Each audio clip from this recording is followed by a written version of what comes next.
Hi guys, welcome to module XD3103, the planet Earth. I've got 3 lecture slots. The lecture now will be the chemical evolution of the atmosphere and oceans, for which we will need to talk a little bit about solar system and Earth formation, but not very much, I think. Anyway, right, I think we should probably begin then. This is the batting order for today. Maybe a word about references. I could have chosen many books. I could give you a reading list with 15 or 20 titles on, but then we could do a whole semester or two on this subject material. I've chosen books which, forgive my way of expressing it, books you might like to take to bed with you because they're so readable. The first one is by Wallace Broecker. He is one of the old men of chemical oceanography, one of the probably only 3 in the world of really out there and full-on chemical oceanographers.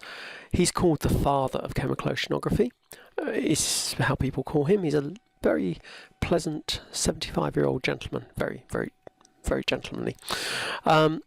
His little book, How to Build a Habitable Planet, this is the first edition. I think there are 3 editions, and certainly the later 2 are in the library, is a really nice description, really accessible, and I strongly recommend it to you. In fact, I don't know what subjects most of you are doing, but if you want a book for your bookshelf to remember after this module, which will cover probably more material than the module does, really that has my total recommendation. The other book is by a good friend of mine, Peter Brimblecombe. We've known each other for very many years, and again, air composition and chemistry, a little book, a very accessible, very readable book, another book you might want to take to bed with you. Now, unbiased, of course, I've got this on my bookshelf, but if you're doing anything on atmospheric chemistry in your future, a really nice little book.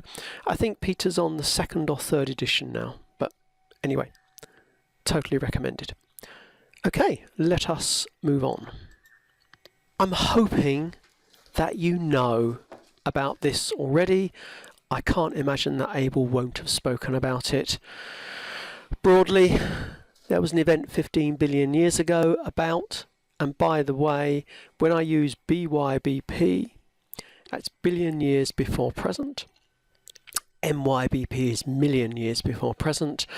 And by a billion, I mean 15 times 10 to 15 billion, I mean 15 times 10 to the 9, written like that. Okay, so the universe formed then, or this phase of the universe formed. I don't know where Abel went with this one, but I'm not.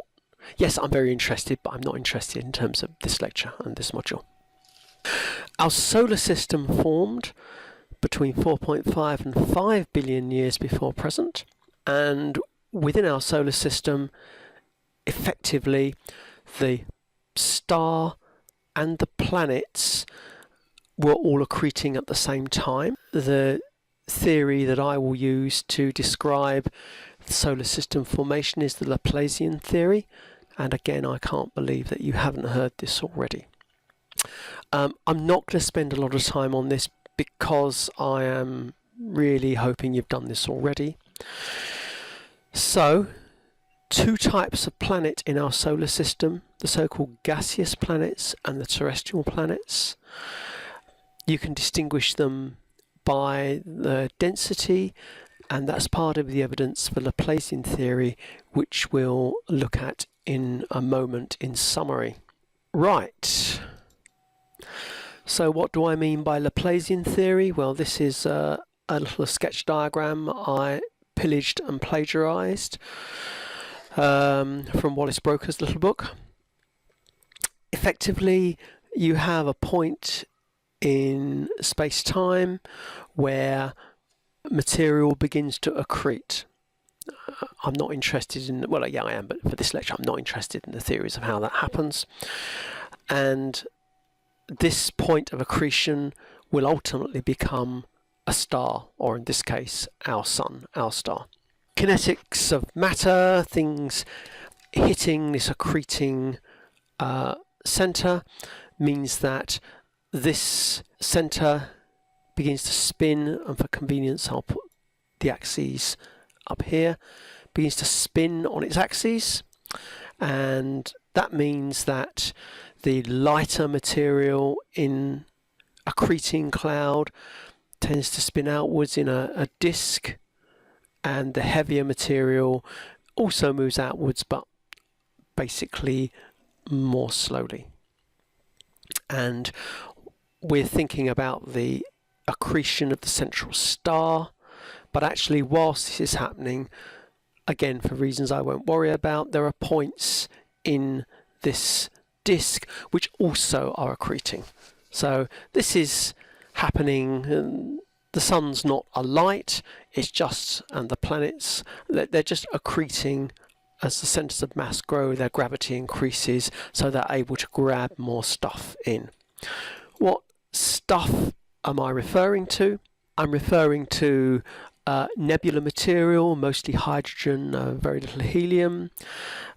Anything that's there, basically, ices, carbonaceous chondrites, silicate materials, Kuiper belt comets, heavier elements, supernovae elements, that's elements heavier than iron, and such material. That's the stuff that our solar system was built from. Okay, let's look at the planets of our solar system, and I want you first of all to notice that our planets are of different mass. Various. The largest was Jupiter. A few percent more matter in Jupiter, and our solar system would have been a binary. Most solar systems we see in the universe are binaries, and we were close to being a binary as well. The line here I want to bring your attention to is density, and if you look at the planets closer into the sun, our moon is not a planet obviously, but if we look at the densities closer in, we see from Mars inwards the densities seem to be higher than from Jupiter outwards. Pluto is an exception, and well, I suppose not actually, no. It's slightly more heavier than the rest, but we may talk about that later. Okay, so if we plot those densities, it becomes very clear that there are two types of planets here. There are the dense, so-called terrestrial, heavy inner planets, and there are the light, further out, so-called gaseous planets, lighter planets. And in fact, as we'll learn in a moment, two types of planets, two types of formation mechanism. Okay, so the outer gaseous planets with their low density are understandable because lighter particles, hydrogen, helium, the gases, will have greater velocities as they move out on the disk away from the accreting centre, have what's called a hot accretion mechanism. Those planets accreted at temperatures 800, 1000 Kelvin and hotter, whereas the inner planets, the solid, metallic, terrestrial type planets, accreted by a somewhat different mechanism, which was cold, 300 to 500 Kelvin. Okay, now that's, if you like, introduction, and I'm hoping that's been covered by Abel, so I'm going to spend no further time on it. The sun's not alight yet, so all this is happening in the darkness. We then get to the key event in Earth history, by my reckoning, and it's, for our study, it's the start of our interest. And to understand this, we need to think a little bit about the situation that was happening. The key event is the formation of the core. Now, at this point, the Earth is what will become the planet Earth is an accretion of stuff, the sort of surroundings we already talked about. And any of you that have hit a nail into a piece of wood with a hammer will know that the head of the nail gets hot because of the kinetic energy of the hammer hitting it. Now here you've got all this material hitting this accreting mass. That heats it up. Additionally, you have radiochemical decay going on, which also heats up. The major source of that heat at the time of core formation was the radioactive decay of potassium-40. Anyway, at some point the proto-Earth begins to melt. Probably not all of it all at the same time, but large amounts of it, and that spreads. As soon as it starts melting, you then get heavy things sinking, light things floating, which meant that the metals which are heavy, the vast majority, 99% of the metals contained in the planet, ended up in the core. About 90% of the core is iron, about 9% is nickel, the other 1% is all the other metals. Why is this the key event? Because once you have a core, you have tectonics. And tectonics is where basically heat from the core powers convection in the mantle, and what we now call the continental plates are like sort of rafts along the top, being rafted along and moved around the surface of the planet. And certainly Mohammed will discuss that in much more detail than I'm going to. Our next stop, though, is the atmosphere and oceans. And this is not a grammatical error. These are plural, the atmospheres and oceans. They're secondary features, and wait for it, they're initially present on all of the terrestrial planets. This is not just an Earth thing. It's all of them. Anyhow, before we go there, I'd just like to talk for a little moment more about the core. So this is a geological timescale. The way these things are set out is that the present is up here, and there are different ways of expressing the edges of these. So in modern geological timescales, you'll now see this described as the Anthropocene. That is humans affecting. But anyway, the present zero is here, and the beginning, and this is before the sun has lit. This is whilst the solar system is still accreting. About 4.5 billion years ago, the first stage in Earth history is the Hadean. The very early part of Earth history is the Precambrian, so you have the Hadean followed by the Archean, followed by the Proterozoic, and so we are here. Now, core formation happens very, very rapidly, maybe within 50 million years or so. So very rapidly indeed.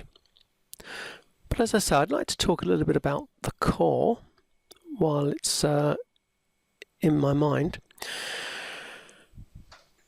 The core is very interesting. We don't really quite understand the physical nature of the core. We know it's liquid, but at the pressures and temperatures in the core, we find the fact that it's liquid quite difficult to understand. So some of these things we just don't know, and that's one of them. But effectively, As you know, the continental plates, like boats or rafts on top of the mantle, move around the planet. Now, the reason they move around the planet is that the core is producing lots of heat, which diffuses up and causes convection in the mantle, which then moves the surface. Now, one of the major sources of heat, in fact the major source of heat in the core, is isotopic degradation, and the three biggest are thorium-232, uranium-238 and potassium-40. Now, at the time of core formation, which is back here, the largest source of heat to the mantle was from the decomposition of potassium-40. As time has moved on, you can see the relative proportions change. Now, I'm just checking something here. I'm assuming you know what isotopes are, but just in case you don't, potassium has about 24 known isotopes.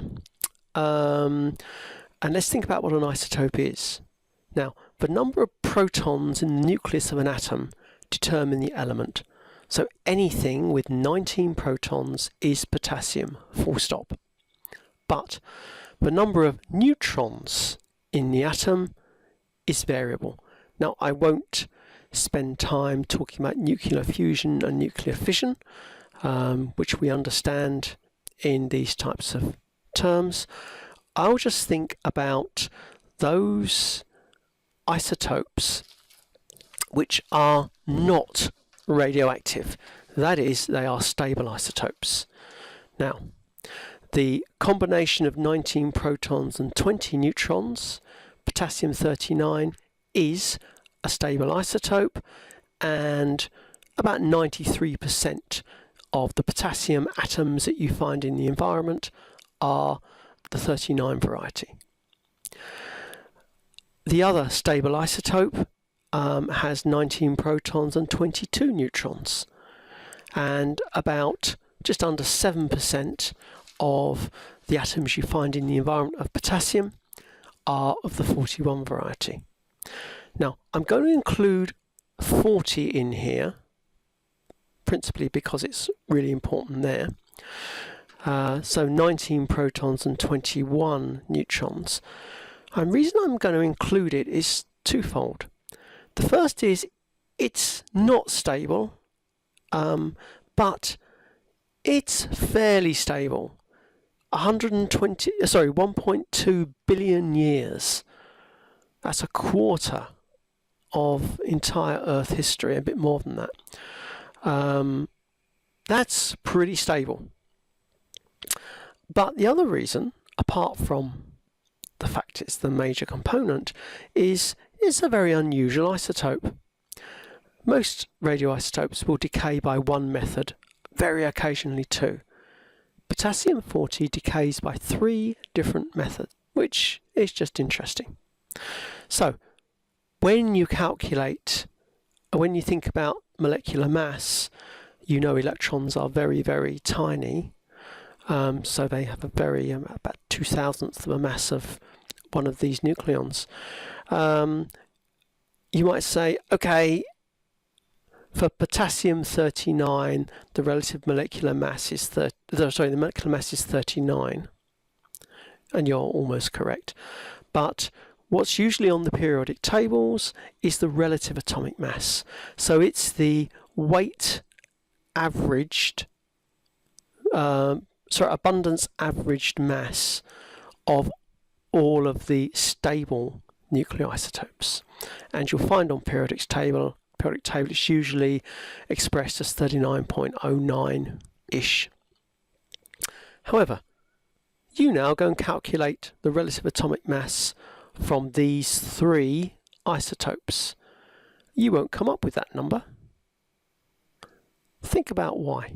So, that was a little some thoughts about the core and that process.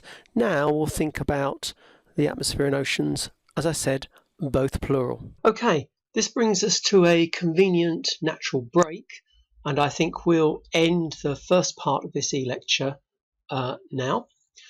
There might be maybe 3 e-lectures or 3 parts to this e-lecture. So I'll say goodbye and I'll come back in a moment with the continuation of this, where we look at the chemistries of the atmospheres and oceans that this planet has had. Anyway, okay, take care. Bye-bye.